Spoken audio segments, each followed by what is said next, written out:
Hi mga kadala-dalan! Welcome to my channel. Crush ng girl dahil mga kineso. Pag-uwing show natin, and thank you so much for watching this video. Charit. Mga kadala-darling. So hi mga kadala-darling! Welcome to my channel. For today's video is a very special video kasi nag-post ako sa YouTube, Instagram, and Facebook na ask me anything at sasagutin natin yan. So for today's video, babasahin ko lahat ng tanong na nandito sa YouTube, yung mga nag-send sa akin ng PM sa Facebook at yung nag-send sa akin sa Instagram. So eto yung mga katanungan na magiging transparent tayo sa mga sagot, and then syempre, kailangan totoo lahat ng sagot natin dito, di ba? Dapat tama ang mga sagot-sagutan natin dito. Sa mga sagot-sagutan ng mga sagot-sagutan. Charis. Okay. So, simulan natin yung mga tanong dito sa pinost ko sa YouTube. So, sa YouTube tayo unang kukuha ng tanong. So, ito ay tanong ni Rainiel Muleta. So, ito ay pinsan ko ata ito eh, no? Sabi niya, makakasabay ba ang pilay sa takbo ng panahon? Ay, kabog. Nakakasabay ba ang pilay sa takbo ng panahon? Medyo brain itong tanong na to ah. Medyo thrilling siya sagutin. Siyempre naman oo, makakasabay naman ang pilay sa takbo ng panahon. Ano ka ba naman? Hindi mo naman hinahabol ang panahon. Ito naman si Rainiel, Amelia rin to eh, no? So ito naman ay, second question natin ay tanong ni Jerwin Frugal. Ayan. Hi Jerwin Frugal. How it started your friendship with the BNT and Madam Ivan? So again, ang unang naging kaibigan ko po ay si Andrew at si Emma. It is because dahil po sa volleyball. Kasi I remember nung dati sa may Perez, sa may Palawet, nag-volleyball kami doon. So nakikita-kita ko na sila. And then, ano ba? So si Emma, medyo maldita looking talaga si Emma. Hindi talaga siya namamansin eh. Tapos, ayun, di ganon, play lang kami, play. Di pa rin kami nagpapansinan kasi nga, di ba, hindi ako namamansin talaga kasi I don't approach people. I wait people to approach me bago ko sila kausapin, yung mga ganon eksena ko sa buhay dati. So, ayun. So, kaya kami nagkakilala ni Andrew at ni GM dahil sa mga nakshi ko na volleyball player din na si Icon at si Adrian. So, parang pinakilala sila sa akin, tapos nagkita-kita nga kami dito. Ayun, tapos nagkachika-chikahan, tapos nag-invite na dito sa bahay, tapos naging close ng mga bakla, tapos nagpapansit na kami, nagkakampi na rin kami sa volleyball, yung mga ganang eksena.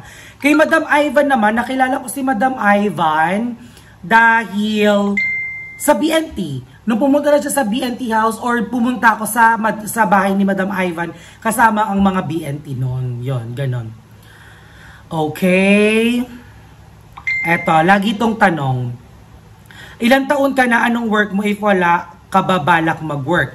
So, ilang taon na ako? 26 years old na po si Darla. And ano pong work ko? Currently unemployed. Hindi po ako nag-work sa kahit anong corporate na corporate world job. At ang work ko po ngayon is social media influencer. Like, nagva-vlog na po ako. Ganon. How's your life after the pandemic? Do you feel any depression or anxiety? Actually, ito ay tanong ni Desiree Joy Quizon. So, nung pandemic kasi, hindi ako ganon, actually, hindi nahirapan. Dahil nga, nung pandemic, kasama ko si Grant noon, yung ex-fiancé ko from Australia, na kasi nga parang, paano ba? So, pensioner na kasi si Grant. So, nung pumunta siya sa Philippines, parang every twice a month pumapasok yung pension niya. So, may budget. So, after nung pandemic, ganun pa din kasi nagkasama kami ni Grant ng lockdown ng Philippines no, ng March 14th. Tapos, yon hanggang December. Yon ganun. So, hindi naman ganun. Hindi ako na... Although, nahirapan ka ako in a way na, syempre, limited yung paglabas mo, hindi ka pwedeng lumabas, katulad ng ginagawa mo dati, na parang ampa-ampa, so yung parang bahay ka lang, tas sa loob lang ng subdivision, ganun. Ayan. Ito po ay laging tinatanong, magkaaway ba si Eternity at Madam Ivan? May nangyari bang agawan? Oh my God! gosh! Ano kayang sagot dito? Hindi ko po alam. Yun po ang sagot. Hindi ko po alam. Parang wala naman. I'm not sure. And kung may alam naman ako, it's not my story to tell. So, hintayin natin silang mag-disclose nito. Okay? Sabi dito, Darla, tanong lang. Ano ang pinagkukuhanan mo ng budget sa pang-araw-araw? May balak ka mo mag-work o mag-stay ka sa pag-vlog? So, ito ay tanong ni Zhang Chai.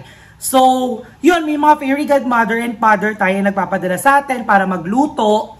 Yun, syempre, so, it actually helps me to survive every day. Kasi nga, di ba, may pagkain tayo niluluto, may kinakain tayo. And then, may support pa rin naman po tayo. Because Darla is already in a relationship. Ano na siya? Tawag dito, ano na kami, official na. I'm already in a relationship na po. And yun, pinutulungan ko na ang jowa ko. Okay, ano pa ba?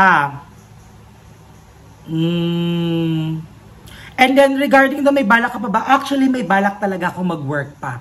I'm planning to apply sa ibang bansa na magtrabaho habang nagba-vlog pa din. Yan, ganun yung balak ko. So, I think yan yung mga tanong dito sa YouTube. Ito pala, may isa pa pala kay Snuggle3743. Paano binabudget pera mo monthly? Siyempre, ang binibili ko lang po at ginagastos ko lang ay mga essential. Wala ba tayong karapatang maganda-gandahan? Okay? Ganon. So, let's go naman dito sa Instagram. Wait, let me check. Okay, may tanong dito eh. Ayan. Ano bang tanong niya dito? Ayan. Be, saan pwede makakuha ng AFAM? Sa Makati po, charot. Ito ay tanong sa akin sa Instagram, saan pwede makakuha ng AFAM? Actually, nakilala ko lahat ng AFAM ko online. Sa mga sites, sa mga dating sites, yun. Doon ko sila nakakilala, nagsimula ng mga GTK, get to know each other, I'm sorry.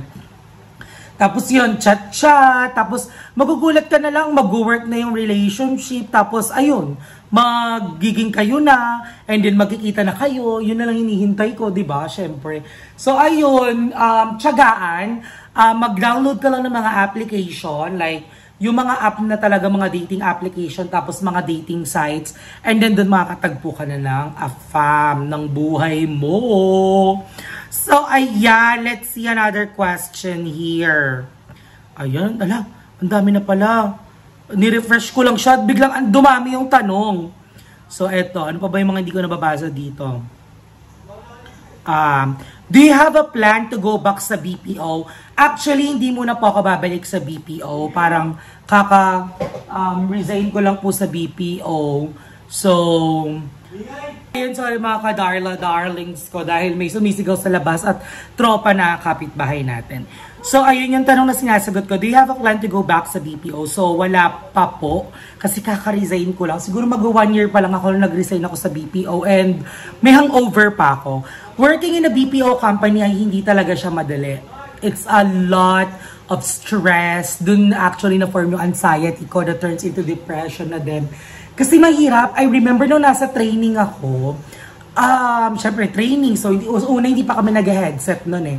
And then after 2 weeks, nung parang nakikinig na lang kami sa trainer namin nun, so parang after shift, kasi 8 hours kami nagagagano, nagchichika yung trainer namin. And then pag uuwi ako, parang may bumubulong sa tenga ko pag patulog na ako. Yung nagigising ako, may nagsasalita. So ayun na. Tapos kailangan mo, maraming ine-explain, lalo na yung account namin, telco yun, di ba? So marami talagang ine-explain doon. So marami kang kailangan aralin. Yung mga process, yung mga tools na kailangan mong gamitin, kung paano mag-pull up ng tools. Kasi marami kaming tools nun eh, wait. 1, 2, 3, 4. 4 na tools ata yung ginagamit namin doon. Basta to verify the customer account, yung documentation, yung mga documents na kailangan mong i-pull up to know the process. Tapos, yung pang-troubleshoot. Tapos, yung grandfather tools na sobrang hirap gamitin. Yung mga grandfather tools talaga, yung pinakamahirap i-access at gamitin, lalo na i-expire din yun.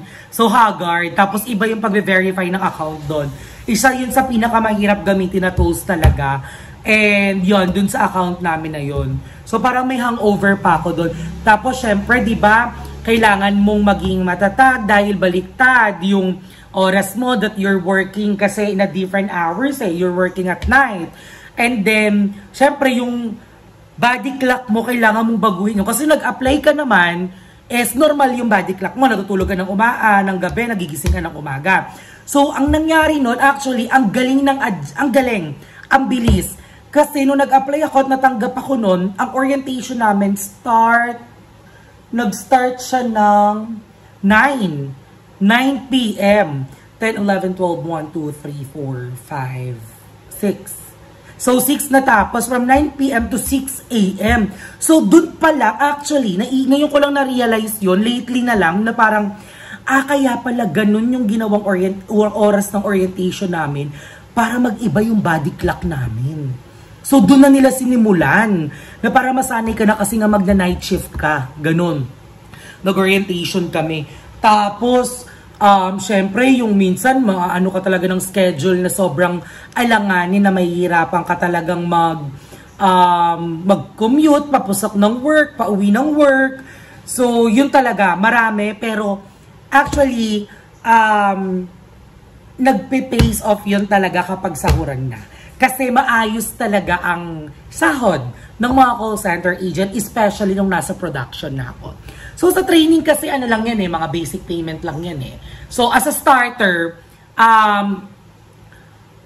medyo okay na yung sahod ko kasi ako lang naman mag-isa. And then, alam ko naman na above minimum yon. I mean, more than yun sa mga, alam mo, sa provincial rate. Tapos, may night differential pa, di ba? And then, nasa production na ako, ikaw mismo ang gagawa ng pera mo. So, marami talagang sumasahod ng malaki. I remember may mga nagkakaroon ng incentives na $300, $400 on the top of your salary. So, yung unang cut-off mo, kunyari yung cut-off mo, yung sahod mo sa unang cut-off, tapos isasama pa dun yung incentives mo. So, kabog. Pasabog talaga. Tapos, kapag na-reach mo pa yung percentage to goal, may times 3 pa. Imagine, di ba? So, yung magta-times 3 yung incentives mo pag na-reach mo yung percentage to go, if I didn't mistaken. Tapos, ano pa ba mga eksena nun? Tapos yung mga OT-OT pa, mga dollar OT, ay kabog yun, 1,000 isang oras yun, ante. Maximum ata 1 hour, 2 hours lang. Pero hindi ako nagaganon. Ayoko naman pagodin yung sarili ko dahil wala naman akong binubuhay. Sarili ko lang, di ba? So, ayun. So, I think, meron pa bang tanong? Tingnan nga natin. Wait lang ha. Check natin. Baka naman sabihin nila. Hindi ko nabasa ang tanong nila. Okay. Yun. Actually, wala na naman. So, yun lang. So, alright mga daladaling. I think that's for today. Yan muna ang video natin for today's video. Yan muna ang video natin. Ito muna ang segment natin for today's video. Ang Q&A. At nasagot ko naman lahat ng tanong sa YouTube at sa Instagram. So, ayan, thank you so much, Daladaling, for always supporting me sa lahat ng video ko and also for supporting all the videos of all the bayuts. Maraming salamat, everyone. I love you all. Mama!